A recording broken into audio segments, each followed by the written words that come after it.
TV 토론을 앞두고 있는 이 시점에서 우리는 어떤 관전 포인트를 가져야 될까요? 이 시간 함께해 주실 분은 신한투자증권 영업부 황유연 팀장입니다. 팀장님, 안녕하세요. 네, 안녕하십니까. 중요한 이벤트를 앞두고 저희가 어김없이 모셨습니다. 우선 CPI, PPI부터 여러 이벤트들을 앞두고 있고요. 그래서 증시가 불안정한 모습을 보여주고 있거든요. 그중 가장 큰 이벤트, 물론 TV 대선 토론도 있지만 그 전에 9월에 FOMC도 있죠. 이번 8월 고용보고서 나오면서 50bp에 대한 희망은 쓱 들어간 것 같은데라는 평가들이 네. 나오고 있습니다. 그러면 25bp를 예상을 하면 될까요? 네. 지금까지는 25bp 인하 확률이 그래도 70%까지는 되는 것 같습니다. 근데 이제 50bp, 지난주 이제 미국 시장의 하락 확률이 갑자기 이제 50bp 인하가 나오면서 그러면 이제 비컷이 나오고 우리가 금리 인상할 때 물가가 너무 급격하게 올라갔던 것처럼 그에 대한 우려 주가가 하락했던 것처럼 이번에도 경기 침체가 굉장히 빨리 오는 거 아니냐에 대한 그런 두려움 때문에 주식시장의 최근 변동성이 많이 컸다라고 생각을 합니다. 일단은 고용 지표는 해석에 따라서는 어떻게 달라질 수는 있긴 하겠습니다만 지난주에 나왔던 고용 지표는 일단은 지표는 자체는 잘 나온 것 같아요. 근데 뭔가 주식시장 자체 느낌이 뭔가 하락을 위한 해석을 했다라는 느낌이 강하게 받을 정도로 다행히도 이제 어젯밤 결과론적으로 이제 지난 밤에는 또 미국 지수가 또 급반등을 또 했고 그렇죠. 그런 모습들이 좀 있습니다. 그렇다 보니까 지금 시장 상황에서는 변동성을 굉장히 좀 많이 포함하고 있는 상황입니다. 고용도 그렇고요. 그 다음에 이제 금리 다음 주에 있을 금리 인하에 대한 부분들 그리고 오늘 있을 이제 TV 토론회도 있고 이제 그런 부분들이 시장 참여자들로 하여금 이제 굉장히 조금 급격하게 정해진 시나리오대로만 간다면 주식시장이 이렇게 변동성이 크진 않을 겁니다. 근데 정해진 시나리오라기보다는 우리가 예상을 할 수 없다라는 그 불확실성, 항상 주식시장의 리스크로 항상 지목이 되는 불확실성이 시장 자체를 가지고 있기 때문에 자체에서 가지고 있기 때문에 변동성이 좀 많이 나온다라고 생각을 합니다. 아직까지는 고용은 둔화 추세지만 아직까지 침체로 해석하기에는 아직은 조금 무리가 있는 것 같아요. 그래서 이런 부분들은 참여 이제 좀 보시면서 주식들을 보시면서 리스크 관리를 계속 해야 돼 나가는 부분인 것 같고요. 일단은 주가가 밀리면 일단 지금보다 더 밀리게 된다라고 하면 11월 달 대선은 민주당에게 전통적으로 좀 불리하게 흘러갈 확률이 매우 높습니다. 그렇기 때문에 민주당 입장에서도 무조건적으로 어느 한 가지 쪽만 공약을 추진하기에는 좀 무리가 있을 거라고 생각을 합니다. 그래서 최근에 미국 공화당, 민주당 보면 전반적으로 다 전통적으로 공화당이 이제 그 친환경이 아니라 이제 전통 에너지 쪽에다가 더 관심을 갖고 그다음에 민주당이 친환경 쪽에다가 더 많은 공약을 하고 그렇게 보기에는 좀 많이들 좀 희석이 되어가고 있는 부분들인 것 같아요. 네. 표싸움들 때문에 그렇기 때문에 계속적으로 변동성은 많이 있습니다. 많이 있는 상황에서 일단 이번 주 그리고 다음 주까지는 계속 숨죽이는 시장 될 것 같다 생각이 좀 듭니다. 네, 숨죽이는 시장이 계속될 수도 있고 현재 25bp 인하 확률은 한 70%로 올라온 상황입니다. 고금리 장기화가 종료될 수 있다라고 가정을 해본다라고 하면은 그 수혜를 볼 수 있는 섹터가 어디일지 궁금한데요. 네. 요즘 수급이 굉장히 많이 쏠리고 있는 바이오 쪽일지 아니면은 다른 쪽일지 네. 궁금합니다. 일단은 금리 인하를 하게 되면 이 인하를 가지고 일단 근본적으로 주식시장 자체가 무너지면 시장 자체가 어떤 종목이든 수혜가 되겠습니까? 다 일단 리스크 관리가 최우선으로 될 거고 이제 주식시장엔 또 공포스러운 하락이 또 나올 수도 있습니다. 근데 아직까지는 이 지표들이 뭔가 명확하게 나오지 않다 보니까 상승론자와 하락론자들의 의견이 팽팽하게 대립되어 가고 있는 부분인 것 같아요. 금리 인하 성격 자체가 이제 해석이 어떻게 보면 후행적으로 되는 부분들이 굉장히 크고 침체라는 단어도 나중에 가서 그때가 침체였습니다라고 발표를 하는 거기 때문에 아직까지는 조금 침체에 대한 것보다는 객관적으로 내용을 살펴볼 필요가 있는 것 같아요. 물론 경기 침체가 진짜로 와서 간다고 하면 이미 내 계좌가 벌써 이미 침체 상황에 들어가 있을 확률이 매우 높습니다. 그런데 이제 그렇게 가지 않기 위해서 또는 이제 주식시장에 살아남기 위해서는 그래서 리스크 관리를 항상 강조드리는 부분들인 거고요.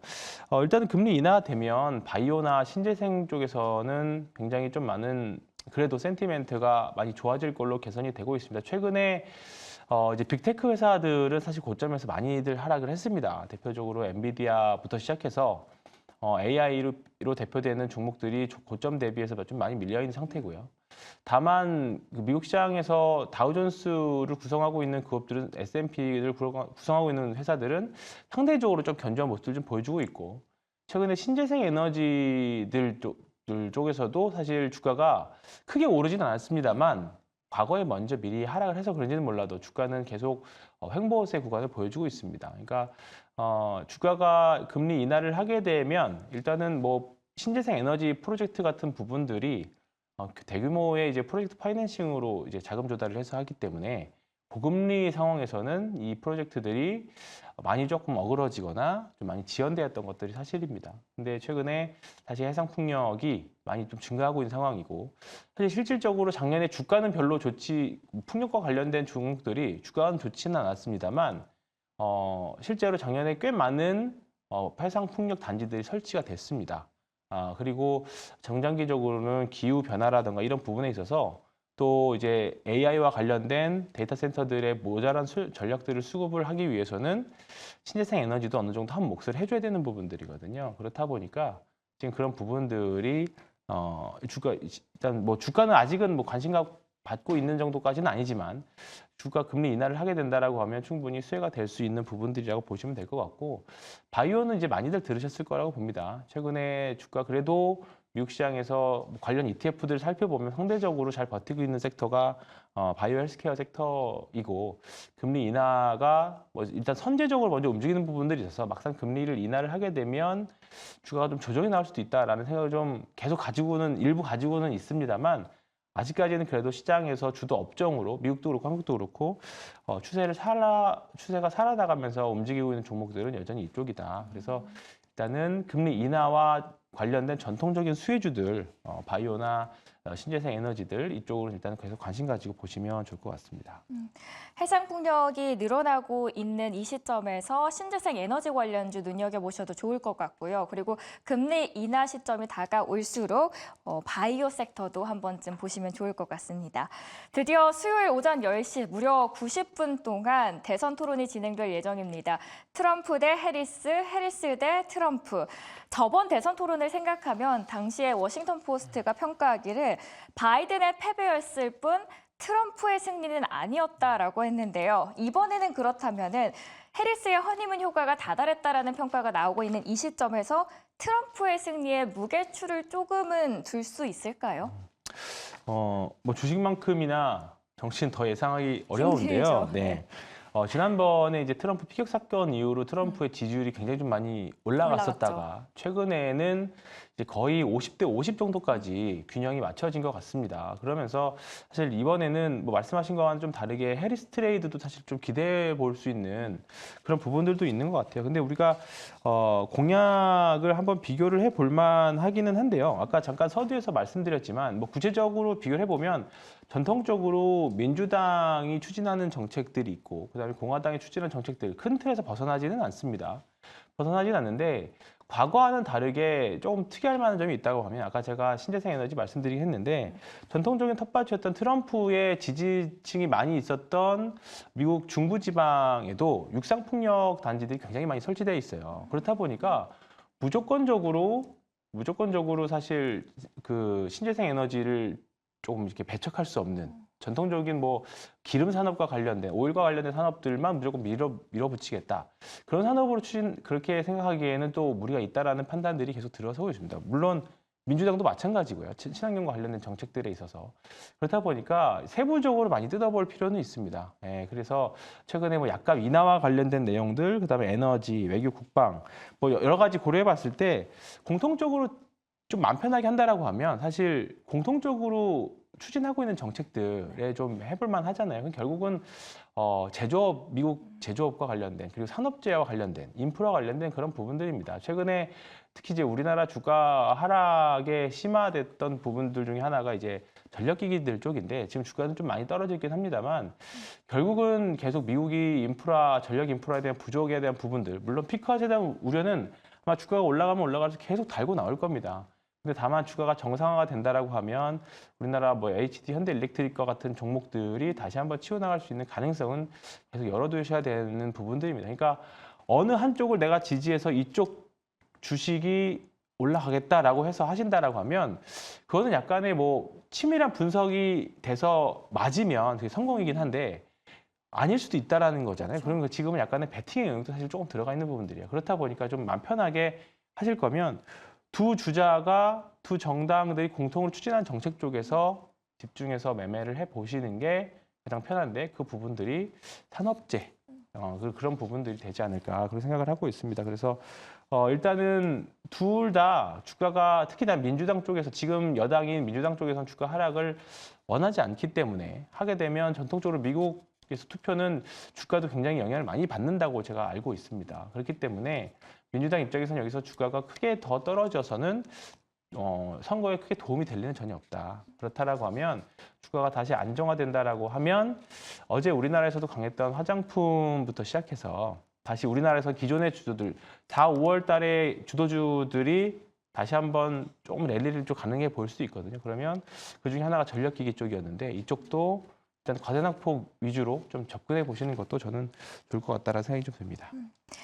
각 지지층의 성격도 조금씩은 변화하고 있습니다. 거기에 따라서 정책들도 희석이 되고 있는데요. 주식보다 어려운 게 또 정책을 예상하는 거다라고 말씀을 해주셨듯이 그 안에서 한쪽을 선택하기보다는 그 중간에 어느 쪽이 공통적으로 들어가는지 보시면서 투자를 하시는 게 좋을 것 같습니다. 그 한 섹터로는 전력기기 말씀을 해주셨습니다. 다음은 밸류업 지수 한번 보도록 할 텐데요. 밸류업 지수 발표가 목전으로 다가오면서 편입 예상 종목에 관심이 많이 쏠리고 있거든요. 이걸 어떻게 잘 선별해서 투자를 할 수 있을까요? 일단은 뭐 상반기부터 계속 추진해왔던 내용이고요. 뭐 올해뿐만 아니라 사실 앞으로도 계속적으로 증시 선진화를 위해서 계속 추진해야 가는 방향입니다. 다만 이제 그 밸류업의 효과가 가장 크게 나타날 수 있는 게 이제 올해하고 내년 정도로 일단은 주가 수준에서는 기대를 하고 있는 부분들인데 밸류업 지수에 들어갈 수 있는 종목들은 역시나 기존에 먼저 주주 환원에 대한 부분들을 밝혔던 종목들이 당연히 수혜를 받을 걸로 예상이 됩니다. 그리고 이제 저평가인 종목들 군에 있어서 이제 주주 환원의 정책들을 발표한 종목들인데 사실 우리가 다 아는 종목들이에요. 자동차, 현대차 그룹부터 시작해서 금융 지주들 그리고 최근에 좀 많이 내용들이 나왔던 종목들이 이제 지주사들입니다. 네, 지주사들 쪽으로 한번 관심을 갖고 보시면 좋을 것 같은데 일단은 이번에 단순하게 무조건 종목이 지금 PBR 대비해서 싸다라는 게 기준이 아니라 주 기업 가치 재고 의지를 반영을 한다라고 했거든요. 그렇기 때문에 최근에 올 여름부터 작년 올 봄부터 쭉 나왔었던 공시 중에 주주 환원과 관련된 공시를 나온 기업들은 아마 대부분 포함이 될 걸로 보입니다. 최근에 아주 대규모 주주 환원 정책을 발표했던 현대차부터 시작해서요. 그리고 금융 지주사들이 이제 대부분에 아마 포함이 되겠죠. 그렇기 때문에 지금 이제 쭉 내용 기사들을 검색을 해 보시면 안에 편입될 만한 종목들이 쭉 나옵니다. 그 중에서 저는 뭐 사실 역배열 종목을 좋아하지는 아니지만 사실 이제 가치 투자나 좀 주가를 싸게 매수한다는 관점에서 보면 지금 지주사들도 좋은 종목들이 많이 있다고 생각하거든요. 그래서 그쪽에서 한번 기회를 찾아보시는 것도 저는 좋은 것 같습니다. 네. 밸류업 관련해서도 알아봤고요. 다음은 애플 이슈 안 짚고 넘어갈 수 없을 것 같습니다. 매년 새로운 스마트폰이 쏟아지다 보니까 큰 관심을 갖기가 어려운 이벤트인 건 사실입니다. 뭐 어차피 비슷한 거 아니야라는 생각이 들 수밖에 없기 때문인데 처음으로 여기에 AI가 접목되기 때문에 이거 이번에는 다를 수 있다라는 희망을 가졌습니다. 이번에 AI가 접목됐습니다. 삼성 온디바이스 AI 보니까 그런데 신기하긴 한데 이거 별로 유용하지는 않다라는 평가에 기대를 갖기 어렵다라는 평가도 물론 있었습니다. 그런데 애플이 하는 AI는 삼성과는 조금 다를 수 있다라는 이야기가 있거든요. 지금 나오는 거는 AI 에이전트라고 해서 예를 들어서 뭐 아이폰 사용자가 아이폰 AI한테 나 이번 주에 팀장님 만나기로 했으니까 언제 어디서 만나기로 했는지 알려줘 하면은 거기 스케줄까지 다 알려주는 맞습니다. 거잖아요. 네. 그래서 이번에 보이는 온디바이스 AI는 삼성이 보여줬던 것과는 좀 다르다. 그래서 애플의 주가 전망이 더 우상향될 수 있다라는 네. 긍정적인 전망이 있습니다. 맞습니다. 어떻게 보십니까? 오면서 이제 지금 오늘 새벽에 우리나라 시간 오늘 새벽에 이제 아이폰 6가 발표를 했습니다. 근데 다만 주가는 뭐 그렇게 뭐 특별하게 움직임이 있는 건 아닐 것 같고요.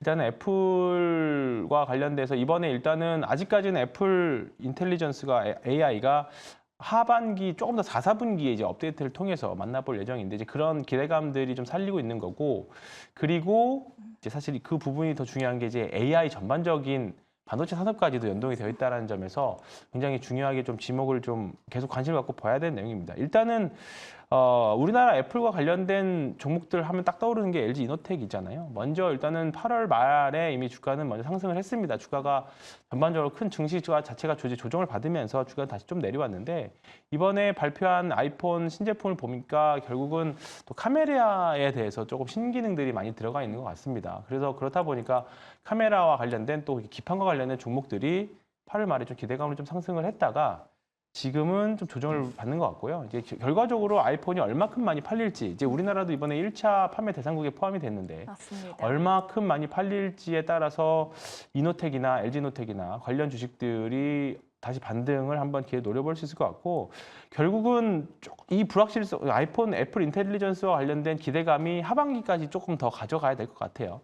그렇기 때문에 지금 애플하고 그다음에 관련 섹터들은 충분히 지금 기대감 가지고 지금은 우리가 기대감으로 가지고 매수를 해도 주가가 많이 밀려와 있는 상태이기 때문에 그렇죠. 충분히 저는 해볼 만한 구간이라고 생각합니다. 다만 오늘 제일 처음에 말씀드렸던 것처럼 지금 주식시장에서 가장 중요한 거는 수익에 대한 기대보다 리스크 관리거든요. 여전히 다 종목들이 밑으로 한 단계 톤 다운되어 있는 상태예요. 여기서 하나의 악재만 나오면 더 악재 쪽에 더 민감하게 반응할 위치이기 때문에 항상 매수를 하셨다면 리스크 관리를 가장 우선적으로 하셨으면 좋겠습니다. 네, 관련해서 LG이노텍, BH 함께 보시면 좋을 것 같습니다. 그래도 리스크 관리가 더욱더 중요한 이 시점인데요. 그 이유는 이벤트들이 정말 많기 때문입니다. 추석 연휴 확인해야 할 주요 일정들 뭐가 있을까요? 뭐 다 아시겠지만 FOMC가 우리 연휴 끝나자마자 바로 네. 새벽에 맞이를 합니다. 과연 그리고 이제 그 월화수에 어떻게 이제 미국 시장이 움직이냐에 따라서 그렇죠. 이제 과연 폭등을 할 것이냐, 폭락할 것이냐 그렇게 정해질 것 같은데 그렇다 보니까 이 불확실성을 조금 내려놓고 좀 편하게 연휴를 즐기시는 분들은 당연히 추석 연휴 직전에는 주식을 매매를 많이들 안 하십니다. 그렇다 보니까 추석 일주일 전이 재미가 없는 거고요.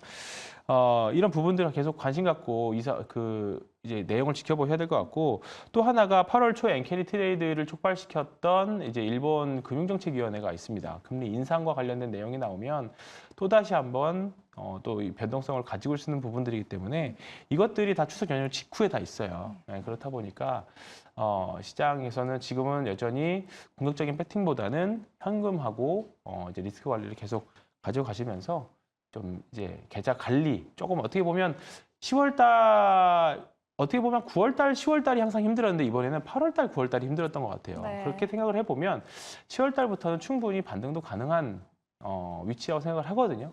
물론 변수는 남아 있습니다만 그때를 대비해서 주식시장에서 사람만 남아 있으면 또 기회는 오니까 리스크 관리 최우선이 되는 9월 달이 되셨으면 좋겠습니다. 살아남기 위해서는 또 말씀해 주신 대로 리스크 관리가 정말 중요하겠죠.